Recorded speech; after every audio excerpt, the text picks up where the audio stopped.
E aí, pessoal? Bom, mais um dia, mais um vlog. Hoje é meu último dia aqui na Itália. E é isso. Depois, no final, vocês sabem, eu conto as novidades, como que foi passo a passo, aquelas coisas todas. Mas é o seguinte, hoje eu vim aqui pra falar sobre... O pessoal fala que o brasileiro dirige mal. Isso, eu não tô defendendo o Brasil, eu não gosto muito, mas enfim. Que o brasileiro dirige mal, aquela coisa toda, não respeita trânsito. Realmente, a boa parte, sim. Só que assim, eu tô morando aqui, amanhã vai ser meu último dia, aqui na Itália, em Reggio Calabria. E o seguinte, aqui você vê carro novo, carro de marca, enfim.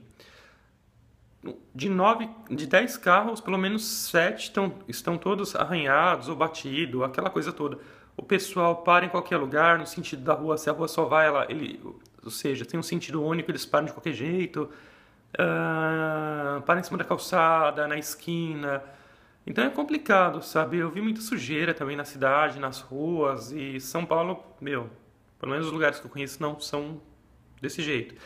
Mas assim, eu estava indo na tabacaria, aqui perto de casa, e na volta, na rua principal, tinha dois rapazes com carro conversível e simplesmente estavam no trânsito, simplesmente a mulher que estava atrás, estava com o carro todo arranhado também, bateu na traseira desse carro conversível. Os moleques olharam para trás, deram risada, a mulher também, e continuaram andando, ou seja, nem para olhar, nem nada, não estão nem aí. Você vai atravessar, tem que tomar cuidado, porque o pessoal não respeita muito. Enfim, o pedestre não tem muito direito, não. Até na faixa de pedestre, o carro para, você vai atravessar, ninguém para.